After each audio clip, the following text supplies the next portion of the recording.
Hello, how are you? Can you please hide my identity? I am a 22-year-old guy. I am currently staying in Cape Town. I would like to confess my secret. This secret that I have been keeping, it has been troubling me for some time now. Well, when I was still young, I think that I was somewhere in grade 2 or grade 3. My parents moved from our country. Then they migrated to South Africa looking for greener pastures. Me and my siblings, we stayed with my mother's younger brother, our uncle. At that time, our uncle was very young, but he was so responsible. He was taking good care of us. At that time, he was still in high school, maybe doing grade 8 or grade 9.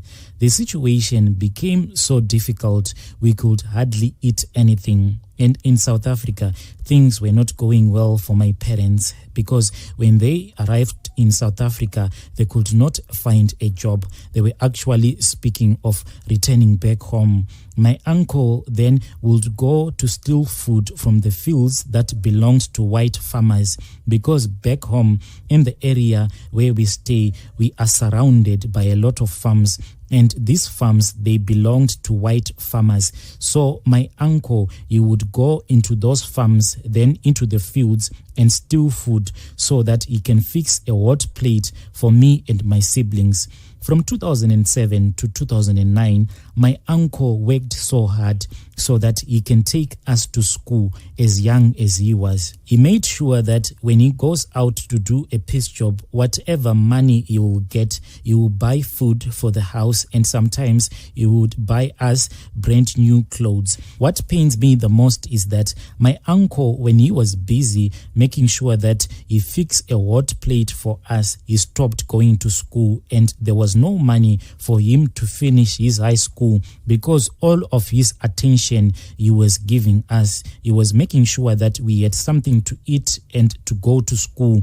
We needed school fees, so the money that he was getting, it was not enough for me and my siblings and for him to go to school. So my uncle, as young as he was, he had to drop out of school so that he can be like a father to us. My uncle played a very big role in my life and my siblings as well.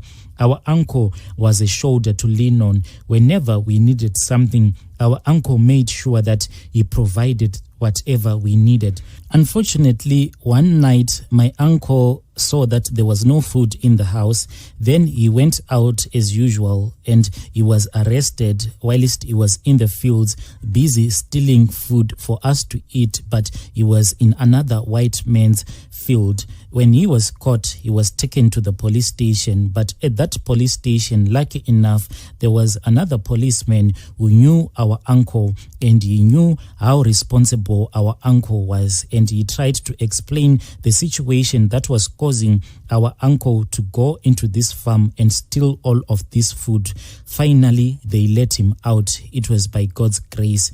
So here is my secret. Later in life, my uncle then went to South Africa when my parents came back home. When he arrived in South Africa, it was like luck had been traveling with him. He started working, and overnight, things became better for him.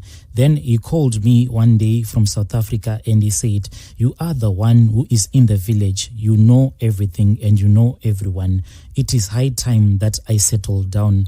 Can you please look around because I need a girl. You are the one who is at home. I want to marry a girl from my own village. Can you please tell me what is happening on the ground?" It was clear that my uncle wanted a girl from our own village to marry. So I told him that I will look around for one. I looked around for a beautiful girl. Then I told my uncle. Then they exchanged contacts. They started speaking. Then they fell in love. But I was the middleman. My uncle then came back home and I introduced him to his girlfriend.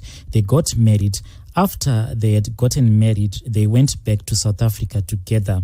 By this time, I had already finished my high school. I was waiting for my matric results. One day, then I received a call from my uncle who was in South Africa, and he said to me, "Are you willing to work? Because there is this guy that I spoke to. He is looking for someone who is hardworking. Are you willing to come here and work?" and I was happy that I was going to travel to South Africa.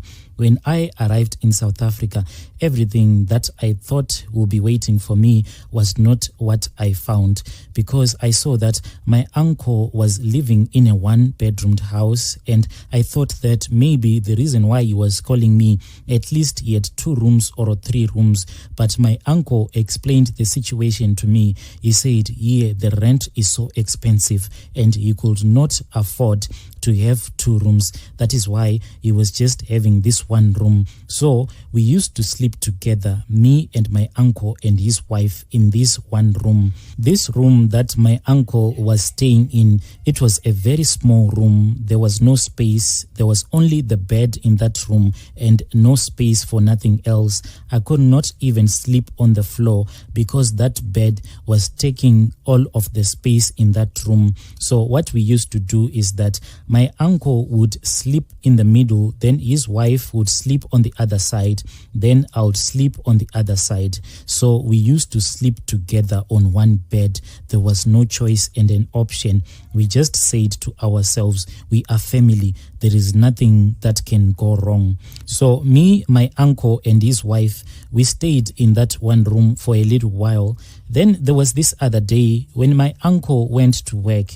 I was then left sleeping with his wife in his bed. On this day, I then noticed that my uncle's wife, she was behaving somehow. She started touching me. When my uncle's wife started touching me as we were sleeping in that bed, it felt good and it felt evil at the same time. At first, I resisted all of her moves, but she kept on touching me and she kept on touching me. I felt for her and I couldn't control the feeling that I had anymore.